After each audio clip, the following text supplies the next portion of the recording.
everybody, welcome back to this episode of Think Business Live. Looking forward to talking to Adam O'Leary, co-founder of Trustscout, a video testimonial company that captures testimonials. What a great concept. I love the whole idea of it. I think video has been around for a long time, and I think people love video. They can retain video. I think it's such a great way to grow a business. So I'm looking forward to diving into learning more about your business. But I want to talk about, before we get into your business, I want to talk about the fear that people have of going on video, right? And how to get over the fear of that. So can you kind of touch on that? Because I think that's something that kind of holds things up a little bit. Yeah, that's absolutely, that's a great little intro right there. Yeah. That's diving right into one of the biggest frustrations that people have. And to me, when you look at video, okay, so if you look at any sort of reviews, there's really two types of reviews. There's written reviews and then there's video reviews. Now, written reviews, nobody has really a problem doing it. I could be like, John's a great guy, love John, everything about him, phenomenal dude. Now with video though, some people do get a little bit scared to do so. And what we started to realize, especially through, I would say, an ample amount of testing, is probably the only way to put it, is that the best way to get somebody on video is not to just go ahead and send out like an email blast to your list. Like that is the worst way to go and start collecting a video review. Right. The best way to do it is to time it with what we like to refer to as an aha moment. And an aha moment is very simple.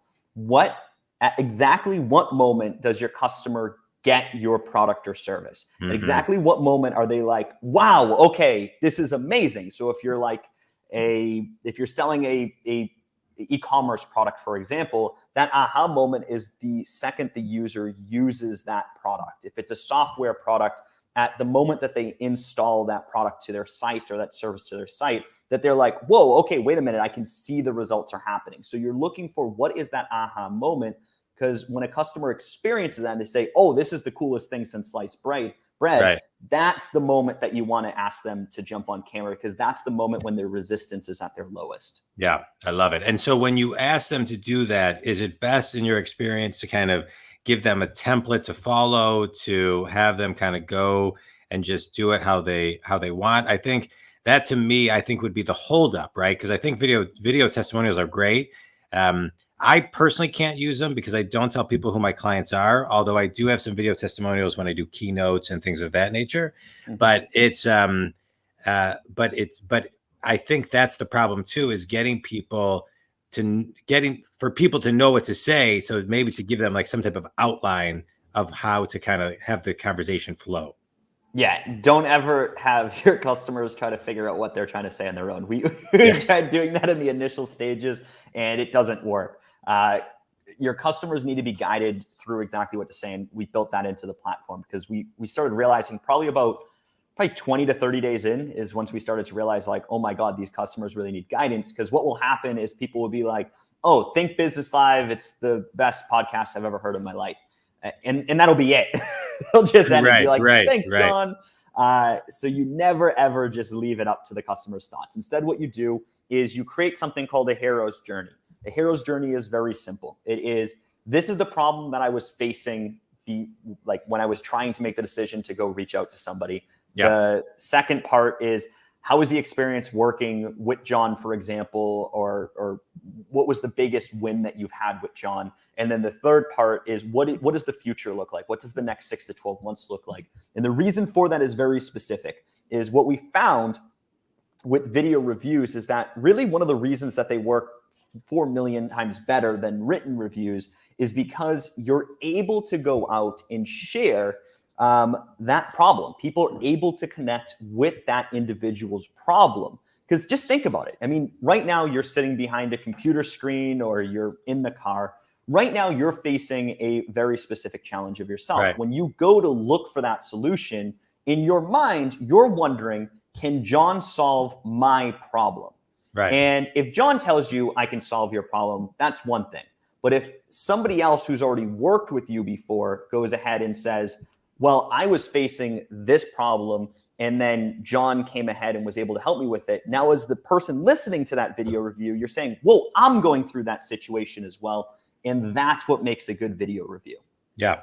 Yeah, I love that. I think there's more of an emotional connection to it as well. People want to hear what other clients are thinking about you, and it's great. And in today's world, they can listen to a review, they can email that person on LinkedIn. I mean, I think it's great.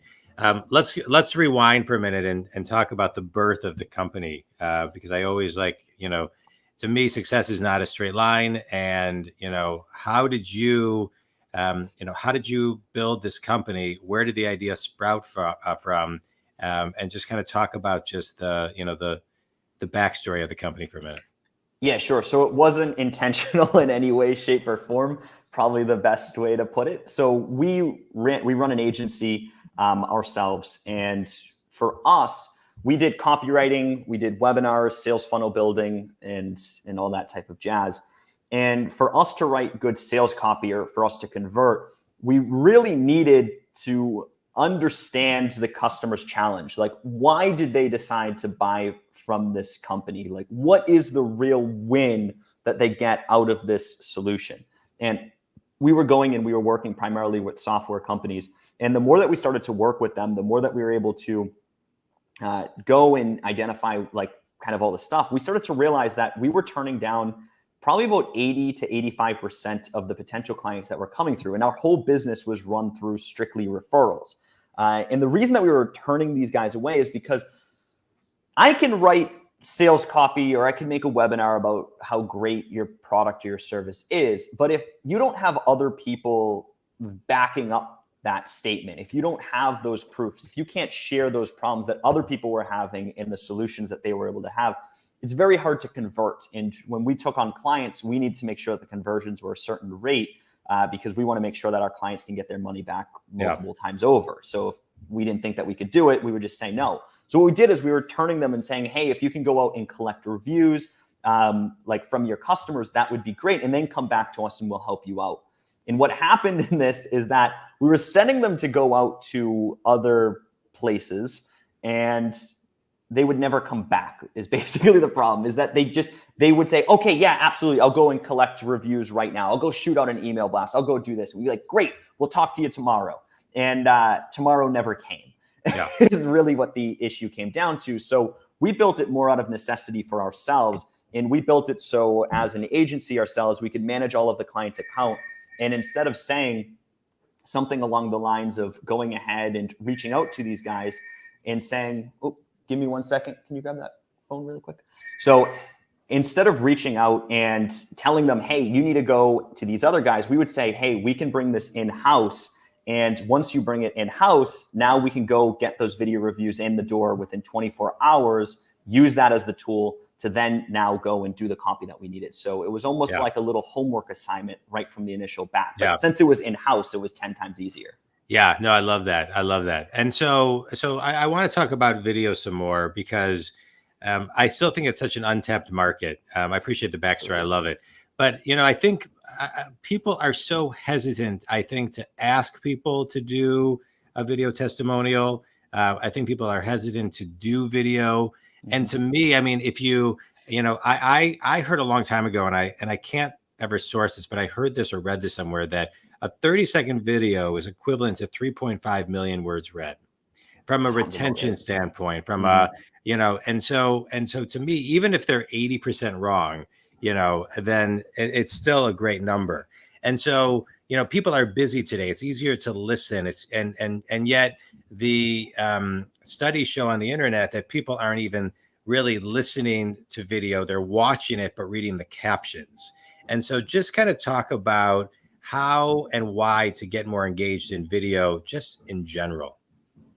Yeah, no, absolutely. With video, it's not as hard as you think it is to capture video reviews. It's hard to capture video reviews if you come out cold. Like that's the easiest. If you just go ahead and you reach out to your email list of say 10,000, 50,000 people, yeah, it's going to be hard to capture those reviews. And that's why I always say plug it right into that aha moment. But the value of that too, and also it's two different reviews. It's two different videos that are coming in. If you go ahead and you email blast everybody in your audience and say, give me a review, the reviews that are going to come in are maybe from people who had an aha moment or that initial joy could have been 3 months ago, 6 months ago, 10 months ago.